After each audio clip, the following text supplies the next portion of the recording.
Pinangangamba ang lokal na pamahalaan ng Marawi sa posibleng pagpasok sa lungsod ng mga dayong terorista. Kaya panawagan nila sa militar bumuo na interprovincial security corridor sa kanilang lugar. May report si Rafi Tima. Literal na gabuhok lang at ulo na ni Javier ang muntik tamaan ng ligaw na bala habang nakasakay sa kanyang sasakyan sa compound ng Lanao del Sur Provincial Capital.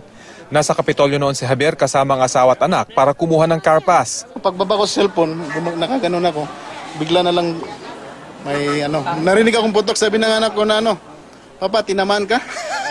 Bagamat hindi na-recover ang bala, posibleng mataas na kalibre ito base sa tama sa sasakyan. Patunay lang na bagamat humihina na umano ang puwersa ng mga terorista, mapanganib pa rin ang malaking bahagi ng Marawi dahil sa mga ligaw na bala. Sa ika-72 araw ng bakbakan, tila nabawasan na ang dami ng airstrike sa main battle area.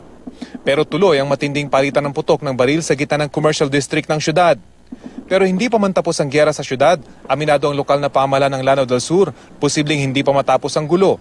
Kung makalusot umano sa Marawi ang mga dayong terorista mula sa ibang probinsya at ibang bansa, nangangahulugan lang na posibleng may makalabas at mag-regroup na ibang miyembro ng grupo. And then do another attack in several areas in Mindanao. So we don't discount the intelligence report that there are indeed threats because we feel that they are. Kaya muli nilang panawagan sa militar, magkaroon na ng interprovincial security corridor sa bahaging ito ng Mindanao para matiyak na hindi magamit ng mga teroristang grupong daanan ang mga boundary ng Lanao del Sur at Lanao del Norte, Bukidnon, Misamis Oriental at Maguindanao. Pag nagkaroon tayo ng safe corridor dyan, ma-compress natin ang lahat ng provinces and ma-set up natin yung security protocols dyan, medyo mahihirapan na sila pumasok. Samantala, arestado ngayong hapon ng Lumbatan PNP ang isang presong pinatakas ng Maute ISIS mula sa Marawi City Jail sa simula ng krisis.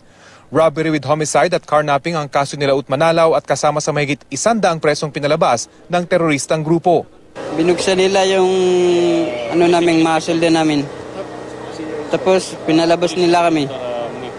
Ano sabi nila sa inyo? Wala, yung sabi nila, yung umuwi na, yung sumama. Hindi tiyak kung may mga presong pinatakas ang sumama sa teroristang grupong Maute ISIS. Pero para sa mga hindi sumama at nagtatago pa, panawagan ng pulisya, sumuko na lang sana sila ng kusa. Rafi Tima, GMA News.